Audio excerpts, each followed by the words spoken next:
చెప్తున్నాను, మనిషి గట్టిగా గట్టిగా ముగిస్తే ఎంత పిడికిలో ఎంత పరిమాణము, ప్రతి వ్యక్తికి అంత పరిమాణము కలిగిన గుండె. గుండె మనిషి అంతటిలో అరికాల నుంచి నడుము వరకు చూస్తే గుండె చాలా ప్రాముఖ్యమైన అవయవము. చాలా జాగ్రత్తగా చూసుకోవాలి. నేను అందుకే చెప్పాను, నిమిషానికి 72 సార్లు ఎక్కువ కొట్టుకున్న ప్రమాదమే, తక్కువ కొట్టుకున్న ప్రమాదమే. కరెక్ట్ గా కొట్టుకోవాలి. కరెక్ట్ గా అది స్పందిస్తే నీ ఆరోగ్యం బాగుంది. కరెక్ట్ గా రక్త ప్రసరణ మీదకి కిందకి సాగుతుంది, జరుగుతూ ఉంది. గమనులు శరీరాలు చక్కగా పనిచేస్తా ఉన్నాయి. ఒకవేళ ఏమైనా తేడా వచ్చిందనుకోండి, నీ గుండెకి ఏదో బలహీనత కలిగింది. That is the open heart surgery. గ్యారంటీగా ప్రియ దేవుని బిడ్డలారా, వయసు మీద పడేటప్పుడు కొద్దిగా మనము మాంసం కానీ నీసు కానీ ఎక్కువ తిన్నామని అనుకోండి, కొవ్వు ఫ్యాట్ చేస్తుంది. ఆ ఫ్యాట్ అక్కడ చేరుతుంది సార్, గుండె చుట్టూ. గుండె చుట్టూ చేరింది అనుకోండి, గుండె చుట్టూ చేరిపోయిన తర్వాత దేవుని బిడ్డలారా, దాని తాలూకా లబ్ దబ్ లబ్ దబ్ అనే సౌండ్ లో తేడా వస్తుంది. అంటే కొట్టుకోవలసిన ఆ రీతిగా అది కొట్టుకోదు.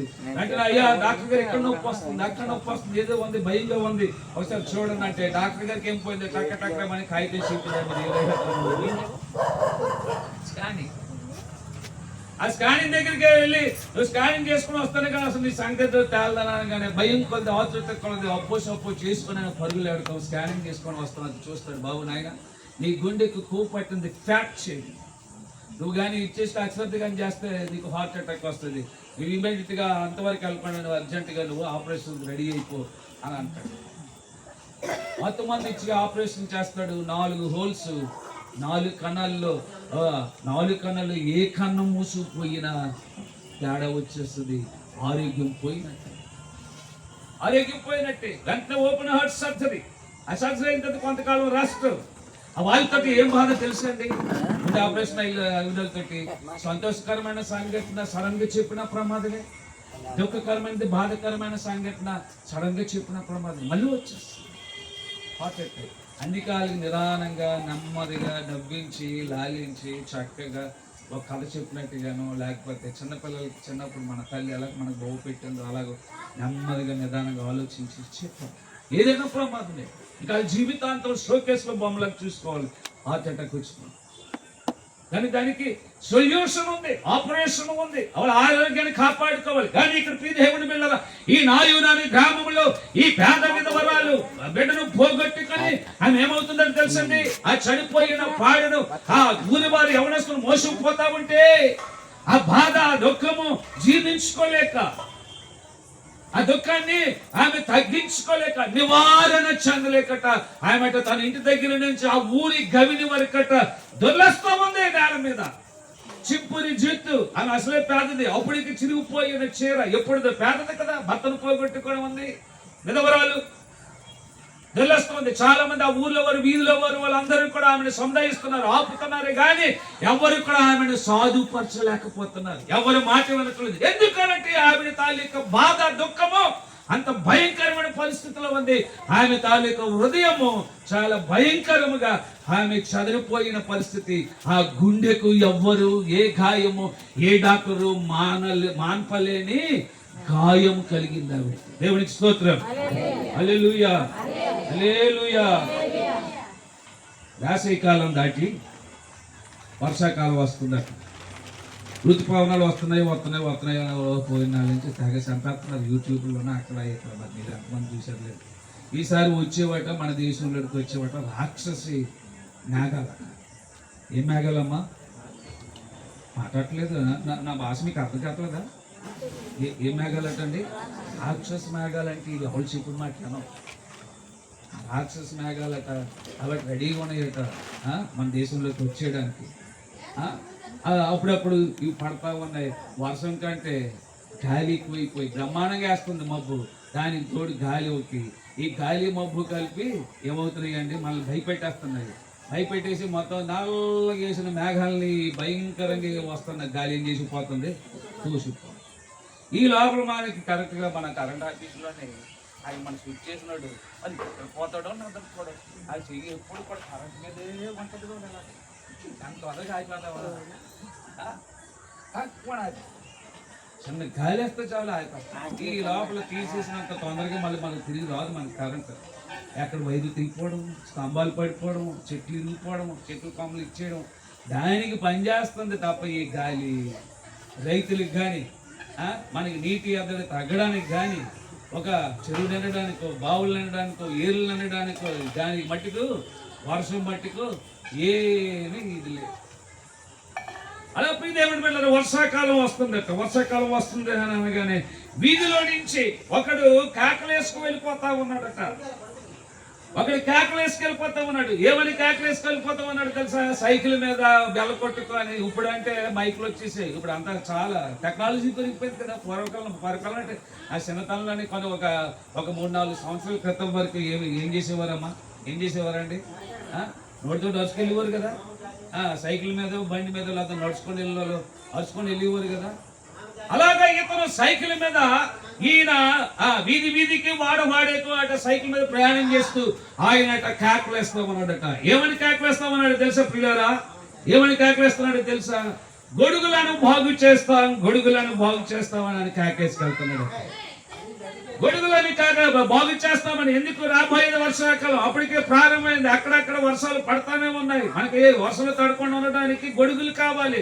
పాత గొడుగులు, రిపేర్ అయిపోయిన గొడుగులు బాగు చేయడానికి ఆ మెకానిక్ రోడ్డంతా వీధుల్లోని కేకలు వేసుకొని వెళ్ళిపోతా ఉన్నాడు. ఇలా సాగుతా ఉంది. ఒక ఇంట్లో ఒక అమ్మ,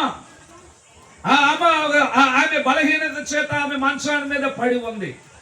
వారికి ఒక కొడుకు, ఒక కూతురు. కొడుకు పెద్దోడు, కూతురు చిన్నది. జరిగిన సంగతి నేను చెప్తున్నా, వాక్యానికి అనుగుణంగానే నేను చెప్తున్నా. వీళ్ళారా, ఆ కొడుకు ఆడి చదువును అలాంటి వానాకాలం చదువు అవ్వలే. ఈ లోపల ఊర్లో ఉన్న కుర్రలతో జట్టు పట్టాడు. అలా అమ్మకి చెప్పాడు, బస్సుకి డబ్బులు తీసుకుని వెళ్ళిపోయింది క్రికెట్లు, ఇంకా ఏవో రకరకాలైన ఆటలు. పాప మా తల్లి అని అనుకుంటుంది, ఏమని అనుకుంటుంది, నా కొడుకు వెళ్తుంటే చక్కగా చదువుకుంటున్నాడు అని అనుకుంటుంది. నా కూతురు కూడా, ఆమె కూడా కాలేజీ వయసుకు వచ్చింది. ఆ బిడ్డ ప్రియదేవుని బిడ్డలారా, జాగ్రత్తగా ఇంట్లో వంట చేసి తల్లికి చెప్పి టైంకి పుస్తకాలు పట్టుకొని ఆ చాలునే డబ్బులు లేకపోతే పట్టుకొని జాగ్రత్తగా కాలేజీకి వెళ్ళి వస్తుంది. ఆమె ఎవరయ్యా అంటే ఒక సైనికుడు తాలూకు భార్య. జాగ్రత్తగా, ఒక సైనికుడు తాలూకు భార్య. ఆ సైనికుడు దేశాన్ని కాపలా కాస్తూ శత్రువులకి, మన దేశానికి యుద్ధం జరిగేటప్పుడు ప్రియదేవుని బిడ్డలారా, ఎదురెదురు తుపాకీ కాల్పుల్లో ఈయన శత్రువులు చాలా మందిని చంపాడు. ఇంకా చివరికి ఏంటంటే ప్రాణము పోయేటంత వరకు శత్రువులతో పోరాడి దగ్గర ఒక 10-20 మందిని చంపాడు శత్రువుల్ని. ఇంకా చివరికి ఇంటికి దెబ్బలు తగిలేసి అక్కడ దేశం సరిహద్దుల్లోనే చనిపోయాడు భర్త. ఈమె విధవరాలు. ఇది నిజంగా జరిగిన చరిత్ర. నేను కథ చెప్పట్లేదు మీకు, లేదా లాలించాలి. వెంటనే గవర్నమెంట్ వారు ఆ శవాన్ని తీసుకొచ్చారు. అధికార లాంఛనాలతో తీసుకొని వెళ్ళి ఆ శవాన్ని సమాధి చేసేసారు. అయిపోయింది. ఇలా కొడుకు పెద్దోడు అయ్యాడు, కూతురు పెద్దది అయ్యింది. తండ్రి తాలూకా భయం లేదు. ఇప్పుడు తండ్రి లేడు. ఇప్పుడు భార్యకేమో దీర్ఘకాల రోగం, ఆమె మనసుని పట్టింది. ఆ కూతురేమో తల్లిని సాకుతా ఉంది. సమయం వచ్చాడు, కాలేజీకి వెళ్ళి చక్కగా చదువుకుంటుంది. కొడుకు పెద్దోడు. ఈ లోపల తండ్రి భయం లేదు, తండ్రి చనిపోయాడు. తల్లిని మెట్టేశాడు. ఈ లోపల ఊర్లో ఉన్న చుట్టుపక్కల ఉన్న జట్టు పట్టేసి ఇంకా వీడు వీధులంట, ఈట్లంట, అట్లా ఆటపాట అనుకొని వీడు శిఖర్లు, సింగనాదాలు ఎక్కువైపోయాయి. అదే సమయంలో కొంతమంది స్నేహితులు, లేకపోతే ఇరుగు పొరుగు వారు, ఈవిడ తెలుసు, అమ్మా నీ కొడుకు చూసావా ఎలాగొన్నాడు, ఏం చేస్తున్నాడు తెలుసా అని వాళ్ళు వచ్చి ఒకవైపు వచ్చి విన్నవారు, చూసిన వారు వచ్చి ఆ తల్లితో చెప్తామంటే ఏమీ చేయలేని పరిస్థితి. ఒకవైపు దుఃఖం, ఒకవైపు కన్నీరు. లేచి బుద్ధి చెప్పడానికి తల్లిని మెట్టేశాడు. లేవలేని పరిస్థితి. దీర్ఘకాల రోగముతో మంచం మీద ఉంది. అలాంటి సమయంలో తలుపుగా ఊహించిన రీతిగా ప్రియదేవుని బిడ్డలారా, ఆ వీధిలో నుంచి ఒక వ్యక్తి సైకిల్ మీద చిన్న కేకేసుకొని వెళ్ళిపోతా ఉన్నాడు. ఏమని కేకేసుకు వెళ్ళిపోతున్నాడు అండి? గొడుగులను బాగు చేస్తామని. ఇది రోడ్డుకి కొద్దిగా లోపట ఉందేమో, అదే చిన్న కేక వినబడుతుంది. పిల్లలు వినండి, జాగ్రత్తగా వినండి. వాడు రిపేర్ చేసిన వాడు గొడుగులను బాగు చేస్తామని చెప్పి అరుచుకుంటే నెమ్మదిగా వెళ్ళిపోతా ఉంటే ఈ తల్లికి ఏమనబడి వినబడింది తెలుసా? కొడుకులను బాగు చేస్తాం, కొడుకులను బాగు చేస్తారు. దానికి దీనికి ఏంటి దాకా చెప్పండి అమ్మ. అమ్మగారు అప్పుడు చాలా మంది ఉన్నారు చదువుకున్న అమ్మగారు బాగులు ఉన్నారు, చెప్పండి. వాడు ఏమని కేకేసుకెళ్ళిపోతున్నాడు? కొడుకులను బాగు చేస్తామని. కానీ ఈ తల్లికి ఏమని అనబడింది? కొడుకులను బాగు చేస్తామని ఒక్కసారి ఆ మాట వినబడింది. ఎక్కడ లేని ఓపిక తెచ్చుకొని, బలం తెచ్చుకొని ప్రియ దేవుని బిడ్డలారా, మళ్ళీ ఆలస్యమైతే అతను ఎక్కడ ఆ కేకేసినాడు ఎక్కడ దాకెళ్ళిపోతాడు, దూరమైపోతాడు. మళ్ళీ పిలవలేదు, ఈవిడ లేవలేదు, బయటికి రాలేదు. ఆయనకు ఓపిక తెచ్చుకొని ఆ మంచం తాలూకా 2 దండలను పట్టుకొని నెమ్మదిగా లేచి కష్టం మీద కూర్చుందట. కూర్చొని ఆశతో మళ్ళీ కేకేస్తాడేమో ఆ వ్యక్తి. ఆ స్వరం, ఆ కేక ఏ వైపు నుంచి వస్తుందో, ఏ దిక్కు నుంచి వస్తుందో, ఎటువైపు నుంచి వస్తుందో, అటువైపు చెవులు రిక్కరించి ఆ మాట ఆలకించడానికి ప్రయత్నం చేస్తా ఉంది.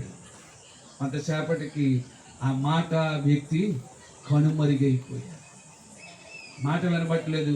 ఆ వ్యక్తి కూడా అలాగే వెళ్ళిపోయాడు.